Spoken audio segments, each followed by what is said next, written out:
I'm a little sad right now. I want to be happy. Yeah. Sad. Don't even ask him, Travis. What do you? All right, go ahead, ask him. I know what he's gonna say. Why are you so sad? I need ratings. Oh, here it comes. I gotta have ratings. So you would stop crying if people gave you more ratings? I would feel so much better if people gave us ratings, you know. Wow, that's a very quick turnaround. That was quick. That was pretty fast. Rate and review. Really rate and review. Makes me happy.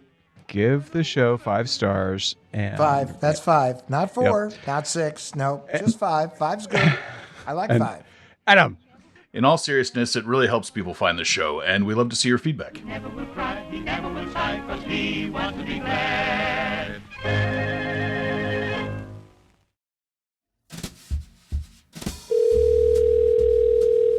Hello?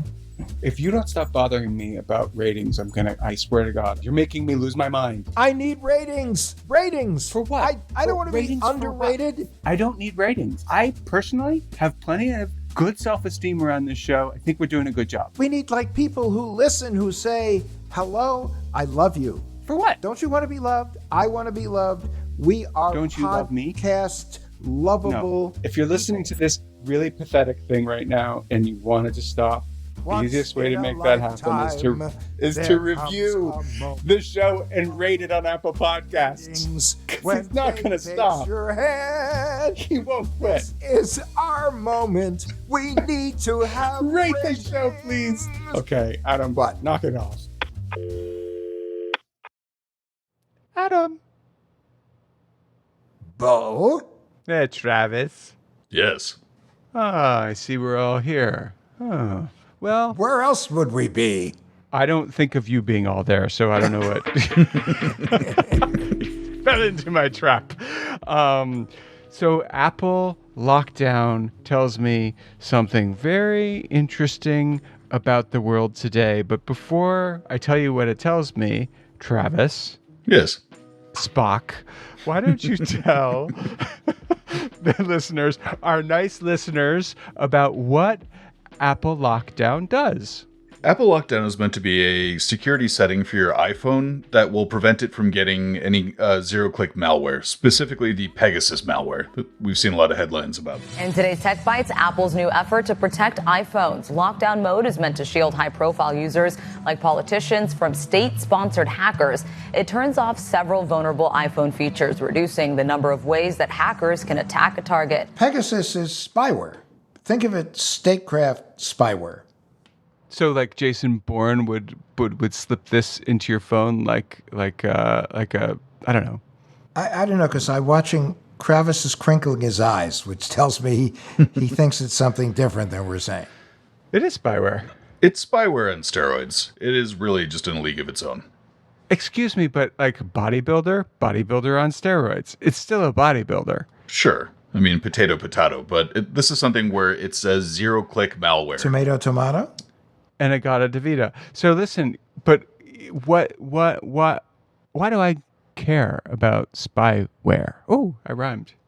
Well, the main thing to keep in mind about this is you don't need to install anything. You don't need to download anything. It will install itself to your phone if you get it by text. Whoa, you didn't answer my question. Sure. Adam. Bo, yes? Yeah, that's me. Hello.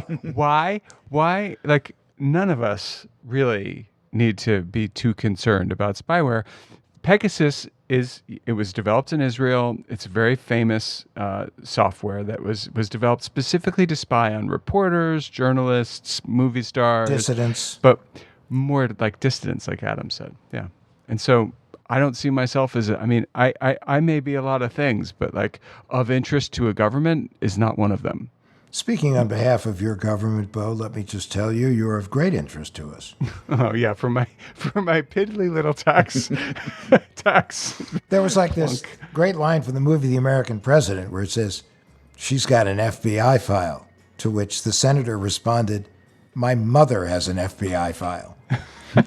Right. I mean, so Apple cares enough about this that they've offered a $2 million bug bounty in addition to I think was $10 million for some other project that has to do with stopping this kind of spyware.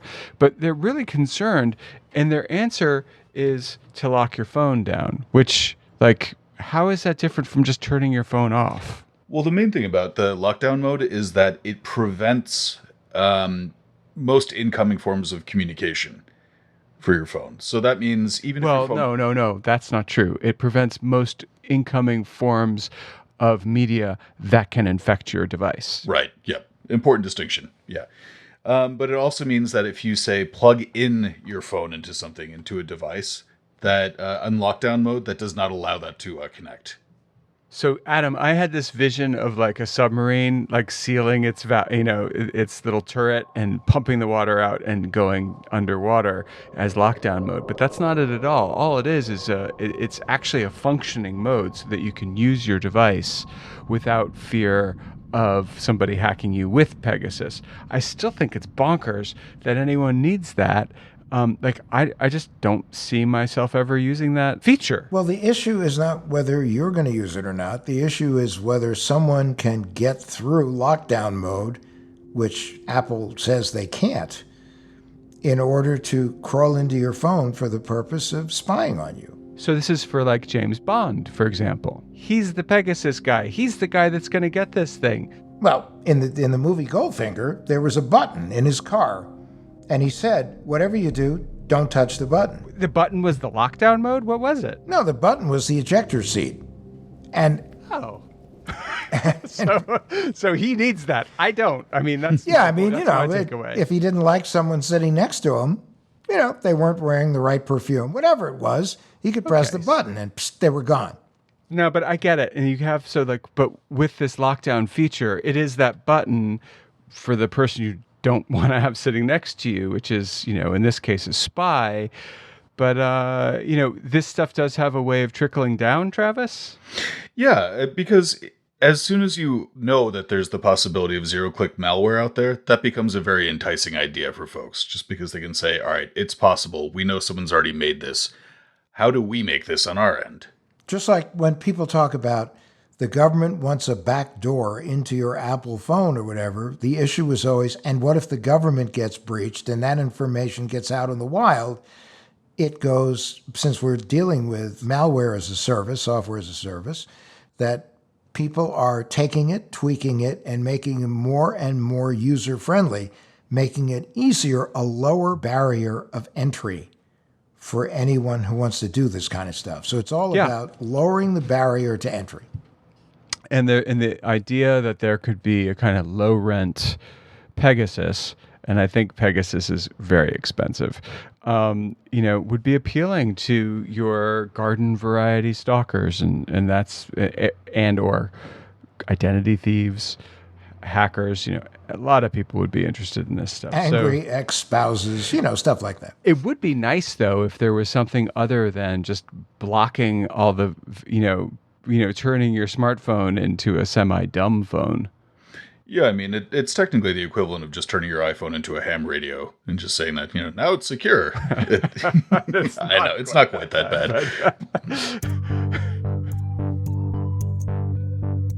Welcome to What the Hack, a show about hackers, scammers, and the people they go after.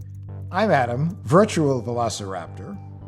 I'm Bo, cyber amber knob on the handstick of a billionaire with the DNA of something really awesome inside. That's me. And I'm Travis, cyber chicken. Today, Andy Pham shares his story of a white-collar crime-influenced real estate fiasco. Andy, welcome to What the Hack.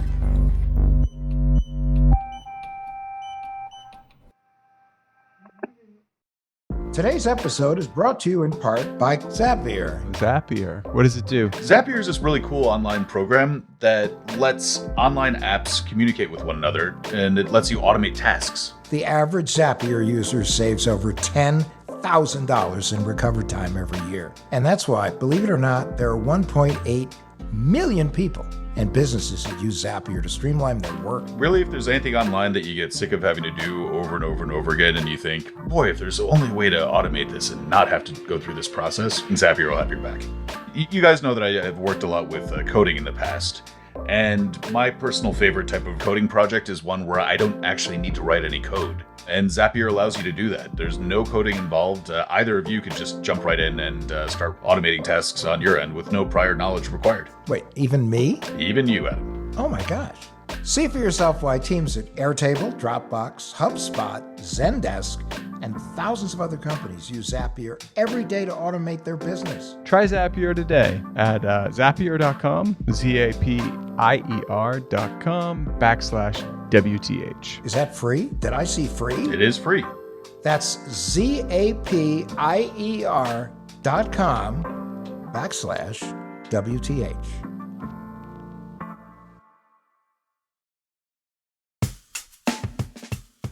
Where are you coming from today, Andy? I'm in Mesa, Arizona today, and I moved here from. I own a self-storage in Mesa, Arizona. I built this in 2006. Myself and a group of investors, we bought 20 acres of land, and in 2006 we built 60,000 square feet of self-storage out in the East Mesa off the 60. And when I was building this facility, this is I bought this property in 2005. And remember, this is at the time when we pay at the top of the market. Yeah. Then I got the entitlements, built it, and the market crashed, Oh, yeah. And this is like in 2008 when took out a loan from a bank, and they said, "Whoa, your valuations when the market crashed, the bank will look at the value of the property." They say, "Whoa, you're not valued at $10 million anymore. So what we're going to do is we're not going to fund your last construction draw." And so what I did, I moved out to Mesa, Arizona in 2008 and worked with all my subs and say, "Look, guys, I need to get my certificate of occupancy. And if you can help me, just get me to the finish line. We all can get paid at the end." That's how this project would. And that's where you are right now. And did you? Yes. And that's brilliant. So you talked your subs into getting busy with you to get it finished, and then you can. Yeah. Then we all got paid. Congratulations. That's a big deal. Then what I did is, for me, in order to get this thing rented up during this recession, Yeah. I didn't even have the money for the software. So what I did is I just went into Office Depot, bought a calendar, and I put a sign outside, and I slept on the floor. We built a manager quarter, so I slept on the floor, and I put up flags and say, move-in specials. Wow. Then everyone move in. We have a huge retirement community right next to us. So when people would drive up with their trucks, then what I do, I run out and I say, "Let me unload a truck for you. I'll stack all the boxes inside the unit." I was about to be super jealous of how successful you are, but it's all you, man. Go for it. No, Yeah, that's a lot of work. Yeah. That's tremendous. That's tremendous. well, this is the American dream for sure. Right. So let me ask you, you obviously look like a young guy, certainly compared to Bo and me. Hey, Anyone looks like a young guy. I was about but to you apply really for a look job. like You just messed. That's like tortious interference. I was going to ask him for a job because I'm so sick of you. And you know what? Now he thinks I'm old. Thanks, Adam. Yeah, I'm actually 53 years old. Oh, so am No. I. I could Yeah. work with you. You do look really quite good for 50. Bo is actually, but you are Thank really you. 53, right, Bo? Kind of, sort of. I, on the other hand, am 72. So and Bo and my 10-year-old, they keep me young.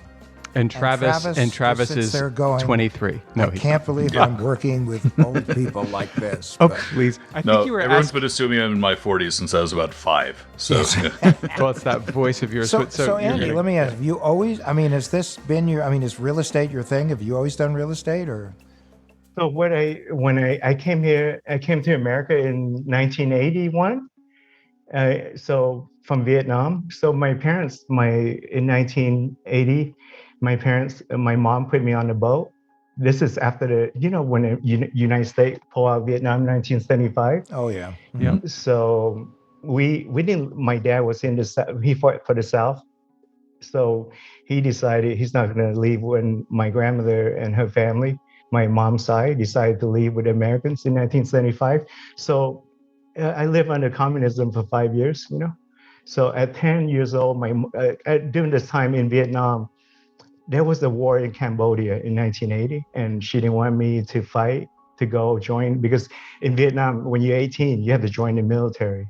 And under communism, you don't have a choice, So they're going to send you to fight in Cambodia. You're not going to make it back alive, So at that time, my mom decided to sell everything that she owns and put me on a boat with other kids. Then we were drifted out to sea for 3 days until we were rescued by the offshore oil rig in the middle of the ocean. And after that, they put us on the islands in Malaysia. Then that's how I grew up on the islands for a year and a half until my grandmother and sponsored me here in the U.S. So it took like 2 years. You say your grandmother, Andy. Yes. Okay, so I assume you've already optioned the rights to your life story for a movie. Because if not, Bo and I are going to. We're going to start negotiating. Your last $250,000 is right here, baby. I'm ready.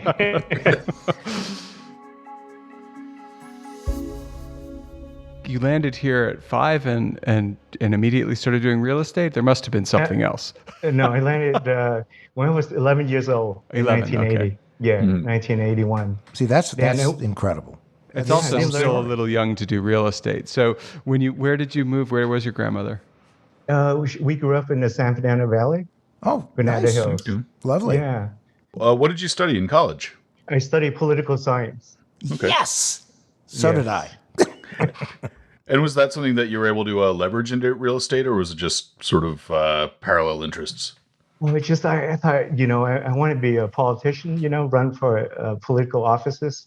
And after a while, I just changed my mind. I say, you know what, I'm going to get I met someone, they say, Andy, in the U.S., if you get licenses, you can make a lot of money. So I went and got my real estate broker license, my insurance license, and my security license, Series 7, which is you can sell stock, bonds, mutual funds. Absolutely.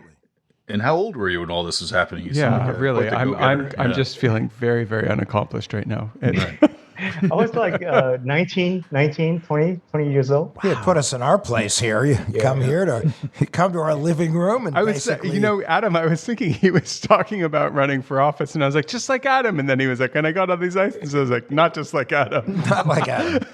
I got one license, and then you I did, forgot yeah. everything I learned in law school. So Mr. JD over there. Yeah, no, but at 19 to have 3 different ones and be able to sell securities. Wow.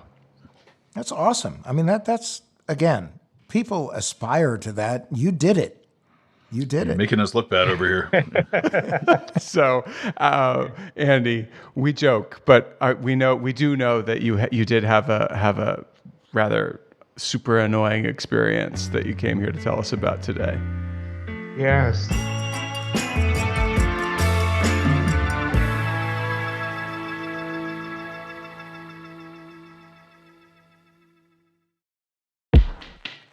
Hey, Adam, you remember that guy, Andrew Gold, that we had on? I not only remember that we had him on our show, but he was kind enough to invite me on his show. And he's got an awesome podcast. It's called On the Edge with Andrew Gold, which really will have you on the edge of your seat. He's a BBC journalist, right? Totally. And he's got some of the world's most extreme and controversial people on his show. And when I say there's something for every podcast fanatic here, I really mean that. He goes from asking a female morbid psychopath how she'd feel if he died in front of her in one episode, to talking to a man who was in a plane crash and had to eat his friends, to survive the next. Wow. Okay, so he doesn't really have any boundaries. No boundaries. So if I wanted to check this podcast out, what episode should I start with? Well, of course, you realize my first response would be the one with me. Oh, surprising. In addition to that, he interviewed Amanda Knox, and you remember her case. I do, yeah. And it was asking her what really happened the night of her roommate's murder. If you'd love to be a fly on the wall inside of some of the darkest minds around, including mine, Andrew Gold has you covered. We really like this show a lot. And I really liked it. I really liked being on it, and I loved when he was on our show. Anyway, check out On the Edge with Andrew Gold on Apple Podcasts, Spotify, or wherever you listen to podcasts. Each week, Wired's podcast, Gadget Lab, tackles the biggest questions in the world of personal tech, bringing the best of Wired to audio with breaking news and analysis spanning mobile apps, gear, startups, and beyond. Recent episodes of Gadget Lab have explored topics like how private really are the newest Apple devices, and what does the advent of self-driving technology at companies ranging from Lyft to John Deere mean for workers who make a living behind the wheel? If these questions get the gears in your head turning, head over to Gadget Lab with new episodes available each week wherever you get your podcasts.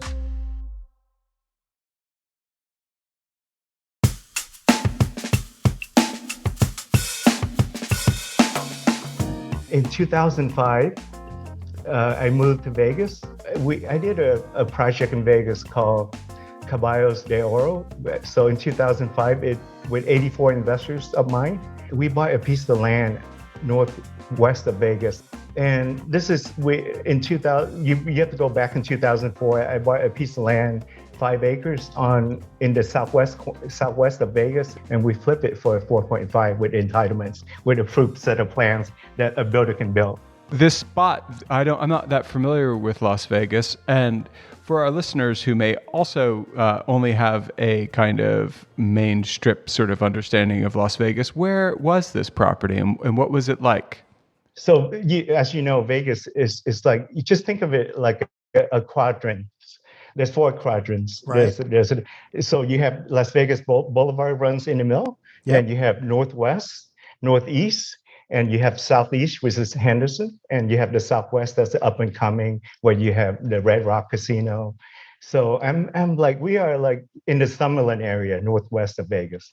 When Vegas completed the Beltway Highway, called it 215, now you can go 360. It's like a loop. It's the loop around Vegas, yeah. And this is inside the loop? Inside the loop. Okay, so it's not cheap. So you didn't buy that so that's why, because it sounded expensive to me, but now I get it. Yeah, what you have to envision yourself is this 5 acres. The back of you is Red Rock Canyon National Park. The view is the key. You know, anything that you buy in Vegas. Now, were you building multifamily or were you building single-family homes? We were thinking about building 30 townhomes. Okay. On good. that property. Got approved for 30 townhomes.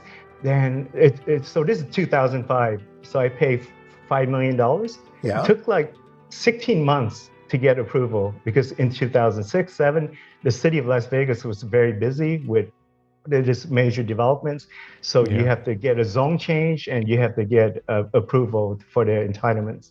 Right. What was the rate of return you were expecting on that overall? So our cost was about $500 per square foot to build.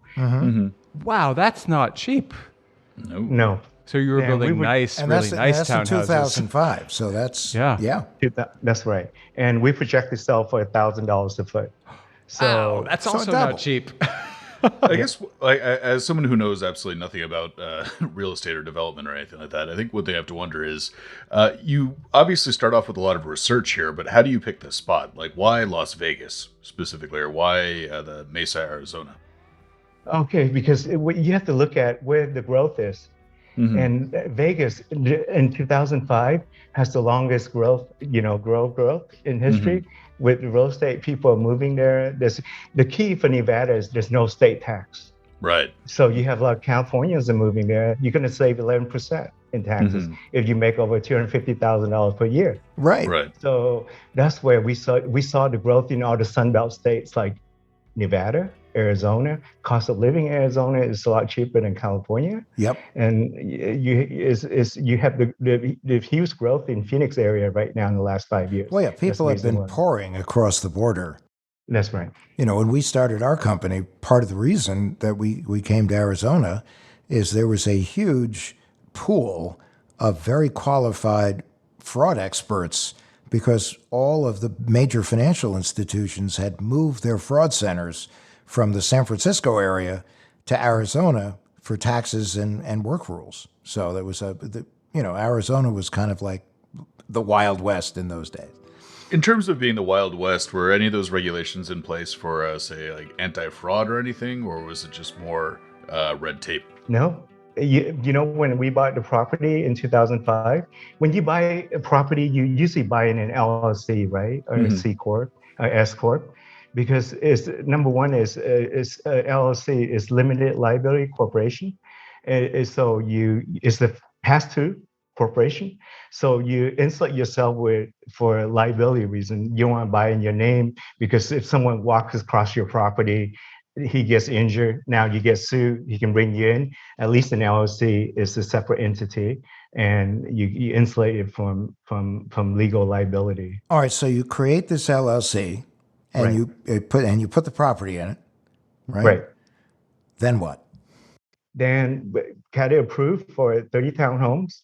Then the market crashed. I couldn't get construction loan because when the market crashed in 2009, the banks are not lending. This sounds the same as what just happened to you in Mesa. Yep, same. Okay. It's called economic cycles, Bo. So, right. hey, And hey, they're tough. hey, I resemble this ignorance you seem to think I have. But for real, like, did you do the same? I mean, did you put a sign up outside this property and start building? No, because in Nevada, we just have raw land. We didn't have any physical structure on the property. Right. So with raw land, you can just land bank it. That's what we did. When the market, you can't get the loan. So what you do, you just pay the property taxes. So in 2015, I've been paying the property taxes for 10 years. 10 years, In 2015, on New Year's Eve, which is December 31st, 2015, someone I didn't know went into the Secretary of State, removed me as the managing member of my own LLC. And within 30 days, he took out 2 loans on the property.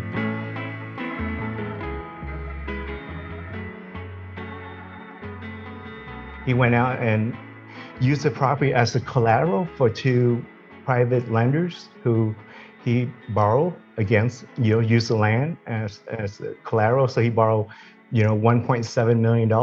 One loan is for 1.2, the other one for 550. And in 2016, he didn't pay off the loan, and I received a foreclosure notice. What happened when you don't pay off a hard money loan in a year? The loan will call the lender will call the note due, and if you don't pay off the interest, They take the property. They take the property, and the trustee is the third party that in charge of the sale. They have to reach out to all the previous owners in the chain of title because every property has a chain of title, what they call a title report. Just to kind of back it up here, because I'm a little bit flabbergasted by what you said. No, I'm also, Travis, I'm with you 100%. I'm like, huh? Yeah, my jaw's been on the floor since you said that. How did he do this? Do you know? All you have to do is if anybody with any knowledge of white collar crime, all you have to do is find an LLC that has a piece. Andrew, our producer, beep him everything he says from here to when he finishes telling you how to do the crime. Yeah, we don't want to we don't want a how-to. No, we do actually, Andy. I'm kidding. I'm totally kidding. No. What? So is it that easy?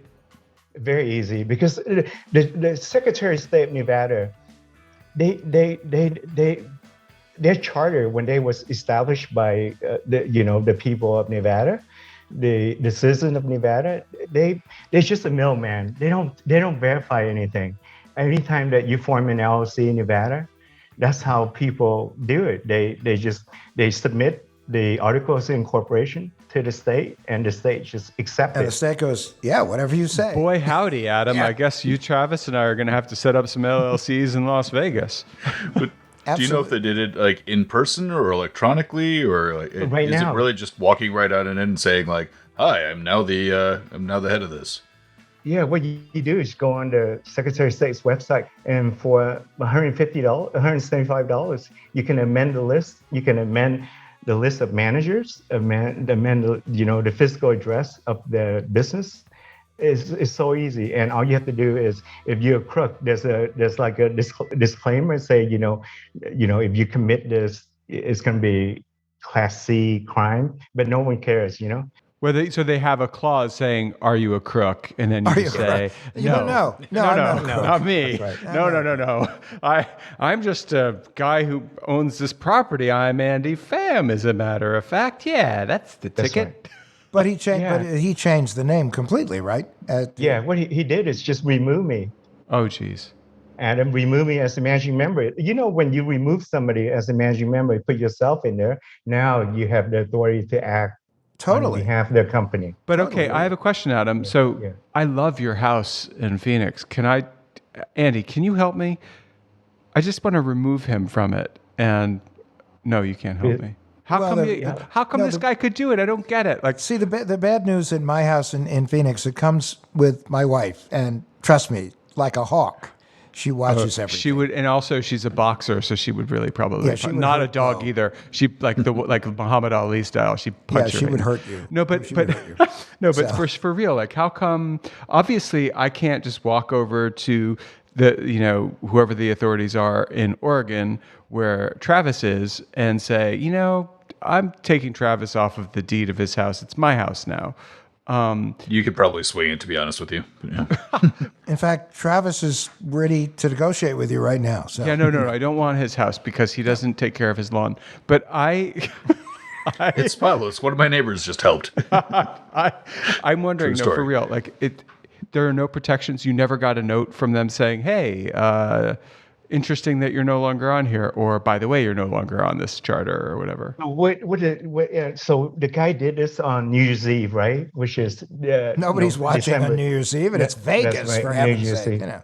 2015. So usually when someone make a change to your LLC, the Secretary of State will send you like a very generic email, say the amended list has been updated for your company. And so what happened to us is my office manager is the one that handles all the LLC renewal fee, and she does that on your anniversary's date. So when we formed a company that hold that piece of property was in November of 2005. So she went and updated the list in November, and she doesn't think about it anymore because you have to come in and pay the annual renewal fee every single year before on your anniversary date, which is the day that you formed the company. Okay. So she did that in November, and she didn't think about it until next year of November. But the crook went in on December. So when the generic email came, it went into her spam folder, and she didn't know. Oh, and it was genius because it was sent, Adam, on New Year's Eve when not only did it go into the spam folder, but it got buried in the spam folder, along with all the New Year's Eve party invitations. Well, and all the other crap. So that is intense and smart. And you know what? This happens a lot because because my story got published in the Las Vegas Review Journal, and a lot of people reach out to me. So in Vegas, there's a lot of property owners that own properties, rental properties, then they live overseas. So you know what? When they own the rental properties, then they collect the rent. It's the tenant paid them the monthly rent in their bank account, and next thing you know, because all the rental properties own in an LLC, most of the smart people, and next thing you know, the tenant or the people, unscrupulous crooks, they remove them as a managing member of their own LLC and say, look, I have control of the house now because I'm the manager of this LLC that owns the home. So that happens a lot in Vegas, as people own properties in an LLC, rental property. Well, I'm actually watching Bo right now. He's on his computer and he's at the Secretary of State's office in Nevada right now looking for properties. I already set up three LLCs. One is Watch Me Steal This Property LLC, and but this also this kind of a problem is also a real problem in the elder community too. I mean, if you're talking about in the non-business community, a lot of senior citizens who own homes without mortgages, people find a way to steal their identities and then take that property and get a mortgage against it. And the only time the victim finds out about it is exactly what happened to you, is when the mortgage wasn't properly paid for on a monthly basis, and then they suddenly get a foreclosure notice. And also, Adam, it's like a kind of crime where we all know about that kind of elder abuse and targeting elders. But I didn't know that there's so much about this business identity theft, which is essentially what happened here. This is a thing. Now, Andy, based on this business identity theft situation with you, this is horrible. But I get the feeling a guy like you did not take this sitting down. No, I get the feeling he turned it into a business. Actually.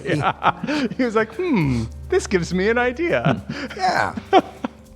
No, but for real, like, what did you do? How did you get the property back, or did you have to eat the loss, or? So it took me 4 years. What? To get my property back. 4 years? 4 years. The court system does not move swiftly. So this is worse than a debit card, Adam. Yes. And were you able to identify the person who did it or the people? Yes, I did. Oh, wow. Because, when you find out that person, when you file the quiet title action to get your property back, when someone steals your property, you have to go to what they call quiet title action. And you discover that the guy that took out the loan is the individual that lived in Colorado. What? Yeah. Well, hold on. Now, silence. I think I hear it coming. I hear Bruce Willis loading a gun, and he's really pissed off, and he's about to get. I hear a revenge story coming. Did you do anything to this guy? I mean, please, come on. You probably grew up in a situation where you're good with your hands. I mean, at least till you're 11. So, come on. Did you get it? Did you beat him up? Did you slap him happy? So let me get this straight. No, you're asking a man to talk about a felony. Physical a felony, harm. yes. A felony. I want him to admit to a felony. I don't think you're going to get a straight answer to this. Okay. My bet is, gotcha. I could be wrong, my bet is you effectively use the legal system and then you use the criminal justice system as well, correct? Correct. Yes. What I did is going through the legal system cost me over $500,000 in legal fees just to get my land back. Isn't that amazing? You gotta, someone steals it and then you gotta pay. Yeah. And it's not like they got the money to pay you back. Were you able to get like a judgment against them and get money back from these guys? Yeah. Yeah, I got back only the court awarded me $250,000 in legal fees. So I'm trying to get that from the crook that stole the property. So throughout this whole ordeal, there's so many. This whole story is like unbelievable. I could never perceive that could happen to me because it's just when you tell people the story, they couldn't believe it, And how could someone steal your property? And it's easy. Just go on the Secretary of State, remove somebody else's member as the managing member. Unbelievable. So, Bo, take your hand off the mouse. Take the hand off the mouse right now. I think it's Travis. Actually, it looks like he's the one who's up to something. I was just going to ask, after you found out who he was, like, what was the guy? I'm imagining a black cowboy hat and handlebar mustache or something. But, a real villain. Yeah, who was your criminal? The guy was a dentist in Colorado. A dentist? Oh, wow. Yeah. Oh my God. The story just gets better and better. You had your business. You experienced business identity theft via dentist. Nobody likes the dentist, but that's really taking it a bit far. This guy is. So, but did he have a history of I don't know, like stealing people's ID while he had them on laughing gas? Like, who is this guy? He has a history of doing this in the past, Wow. Yeah, that's the reason why. So when you found this out, did it help you kind of? So what I did is, I try, when you find this out, you go with the legal system, but the legal system is very cumbersome and painful, and it's just very slow. And sometimes you want to, you just want your property back. And you want to call Bruce Willis, and you want to slap the guy.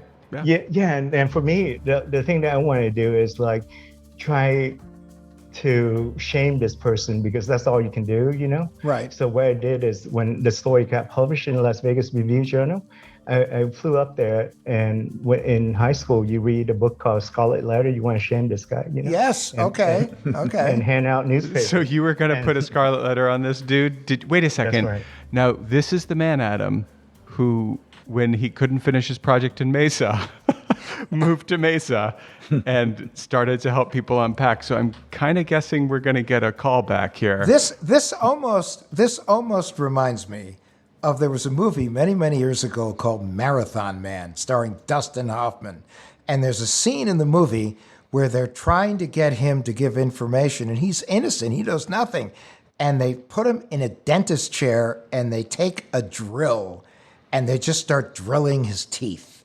So I'm saying to myself, Andy went to Denver and got the guy in his and he put own him in his dental own chair dentist chair. and Adam, started you're drilling. a sick puppy, man. Yeah, I'm telling you, you got to see the movie. You got to rent the movie. All right, that doesn't. I don't think that's. I don't think he did that. I don't think. I don't think he did that. But what did you do? How did you shame him? So what I did is I also built a website called stopj.com. I love this. Nice. So that morning, I got 250 newspapers from the Las Vegas Review Journal, articles. I brought it with me on the plane. So I start highlighting the articles on the front page. Oh. Then I put a flyer on there. I put land thief, dentist from Colorado, land thief. If you know this man. That's right. I call him a land thief. Then I hand out the newspaper. On top of it, there's a like a 8x11 photo of him within there. Oh, wow. And this is in his neighborhood, or Yeah, around his office, dental office. Oh my goodness gracious All the me. offices. How Knock on every door. So we happen to have Mr. Land Thief, Naughty Pants here. Mr. Land Thief, how did you feel about it when Mr. Pham was passing your photograph around? Not great. Oh, not great. So, what did he do? Did he do It's anything like he to? felt like there was a cavity in his heart. Right? He did have a cavity in his heart. But listen, Andy, what did he do? Did he chase you out of the neighborhood? Anything, or did you just keep doing it until he had a heart attack? I did it for a day, and next thing you know, within 5 months later, he filed a defamation lawsuit against me. Don't you love it? I'm going to take your property. You're going to find out that I took your property. You're going to tag me as the person who stole your property. And then you're going to come after me saying, well, yeah, but I didn't really steal your property because no one said I stole it yet. Months later, by the way. Yeah, 5 months is a pretty long time. How come it took so long?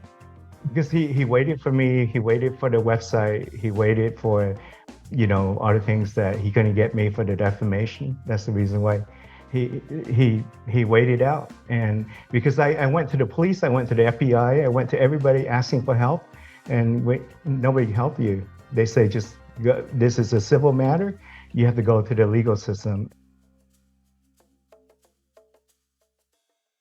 How much money did he get away with, this dude? He got $1.7 million.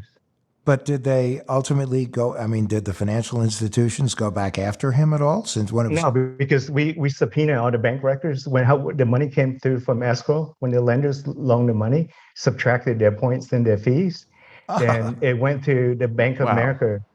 He opened the bank account under our name, which is the name of the LLC, Caballos de Oro. Right. And we subpoenaed the record. We saw the money came in from the lenders, Yep. and it went out the next a couple of days. It all went out.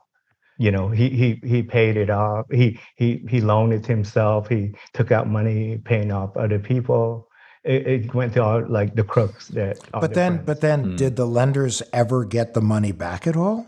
Or are they looking for you to give the money to give them? That's right. The lender got title insurance, so they always gonna get paid, and their legal fees to pay. But I would assume the title insurance company would then go after whoever stole the property, right?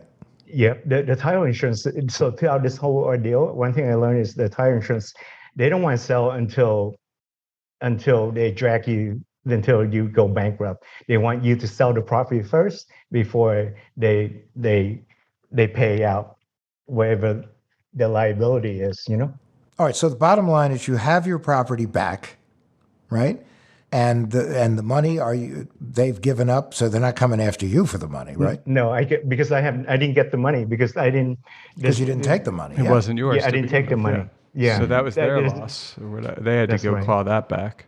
Yeah, because throughout 8,000 pages of discovery, I never give this guy authority to act on my behalf. Right. And I never got any consideration because when you sell something, You get you have to consideration. get, since consideration could be money, could be a Rolex watch, could be like a farm, could be anything. And I got nothing.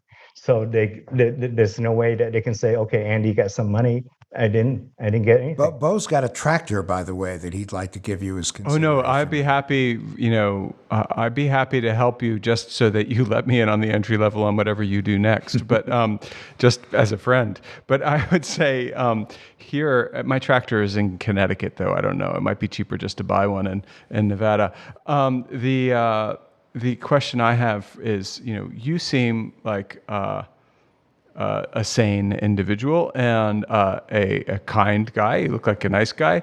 But that's not why you're here today. Are you telling us this story just because you like telling about horrible things that have happened to you? I mean, it sounds to me like the only reason I can imagine talking about this is to make sure that other people don't fall victim to a similar kind of problem. Business identity theft, I thought was pretty uncommon, but I'm wondering now. It's not really uncommon, yeah.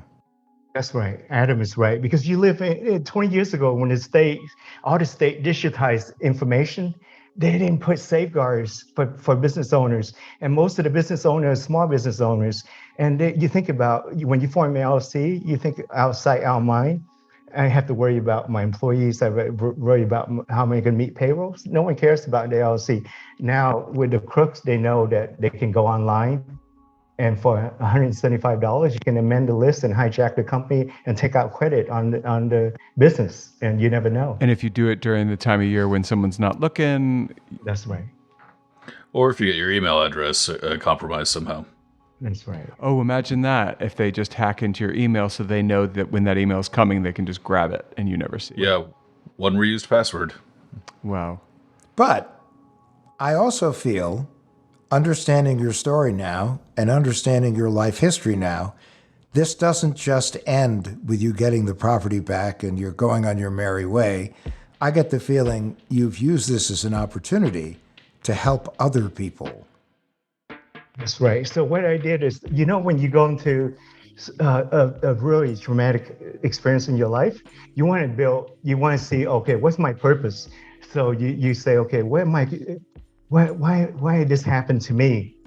So you internalize that and you figure out solutions and you say, okay, I can build a company called Company Alarm. So what we do is we people have their cell phone 24/7. It's like their right hand, extension, their right hand. So what they do is anytime that someone make a change, we send you a text notification to, let's say you put five different mobile numbers, your kids, everybody, they can get the same text and say, Adam, you have been removed as the managing member of Adam Levine, Levin LLC. Adam Right. Levine, no, Maroon 5. Levine. Yeah, you're no longer. I'd like to remove Adam Levine and become the managing head of his LLC. But now, what's the name of the company again?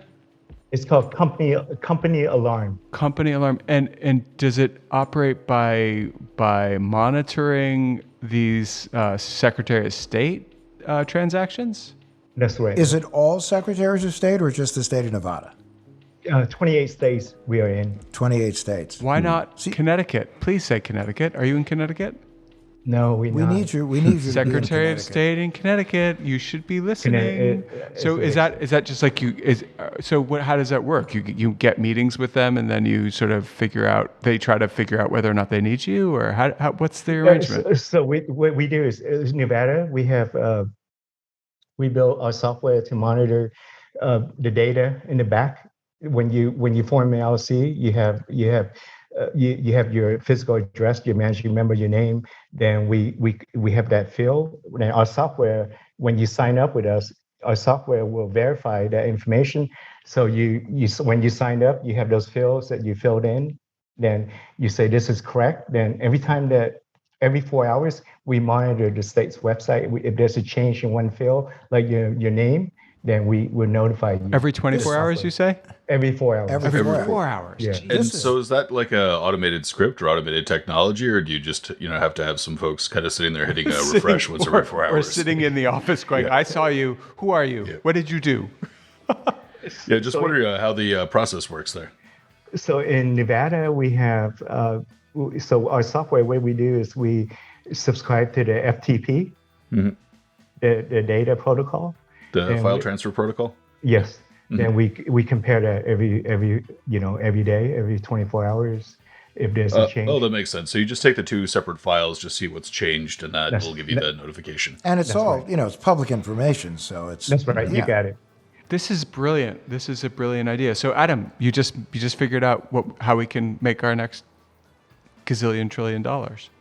Absolutely, with Andy. We're going to figure this out together, all of us. No, Andy, it's brilliant. That's true. You got to start somewhere. That's right. Thanks. I appreciate the vote of confidence. Anyway, Andy, awesome. Thank you so much. Thank you, sir. Thank you. Have a good Thank evening. you, sir. Thank Thanks. you. Bye-bye. Terrific. Thank you.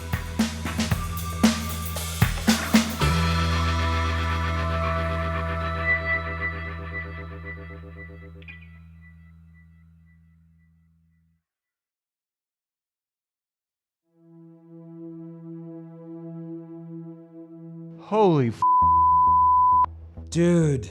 Yeah, I mean, to be honest, a lot of the stuff that he was talking about in terms of the real estate market was way over my head, just completely outside of my area of expertise. But when he was really explaining it, I was just like, oh, wow. Not only does that make more sense when you're describing it, I also had no idea it was that easy to defraud people in the real estate industry. But I also didn't understand, and Adam's, worked in real estate for a long time. So this, Adam, thank you for nothing. I didn't realize how smart it is to be in that business, because clearly he's done very well for himself. Oh, no, listen, I mean, many of the great fortunes in this country and around the world have been real estate based. Yeah, yeah. Well, I am amazed. I am not going to, contrary to your defamation of me, I am not going to start stealing LLCs. But that was really eye-opening, and I am so glad, Adam, that you brought Andy to our attention. Business identity theft is something that most people don't think about, and they really do need to think about it. It's again just another example of the fact that ultimately you have to be your own guardian, because you never know at any moment what someone can do to you, and therefore it's important to just stay alert. Be aware, practice, as we like to talk about, the 3 M's. How do you minimize your risk? How do you effectively monitor? In this case, he didn't know because no one told him until it was almost too late. I mean, it was too late. And this, I just, my dentist, I'm not kidding. You're treading on very sensitive territory. Listen, buddy. he's got his hands in his mouth with sharp tools. My dentist is He's got his hands in your mouth with sharp tools. It's late over here in New York. He's a saint. My dentist is a saint. And I am mad at Andy's thief because he's hurt a profession that I thought was ironclad. I thought dentists I felt sorry for him. They're always feeling bad about how they're inflicting pain on people. Like, this guy clearly wasn't feeling bad about it. Well, I think he was feeling bad after he had a bunch of glossy photos of himself printed up. That's a different kind of bad. That's butt sore. Right. That's really pretty fascinating. I mean, that takes... But then again, Andy has demonstrated throughout his career he's got guts. Yeah, that is next level thinking. I strongly approve of that revenge. I do too, and I feel like I was pretty close on the Bruce Willis thing. Mm-hmm. He just did it with paper. Close. He did it with paper. I love him. I love Andy. I love him. And Adam. Love him. I know. Adam. Bo? My birthday's only, I don't know how many months away. It's, quite a few months away. You have time to figure this out. I would like an Andy Pham t-shirt. And if you get me an Andy Pham t-shirt... Because you are Pham. I'm a fan. No, I'm a fan. I would love to be Pham, but I'm a fan. I'm a Pham fan. And I want the t-shirt, and I'll tell you something. I will wear that t-shirt on the show, and you can put it on Instagram, and I will be proud of it. because he's cool.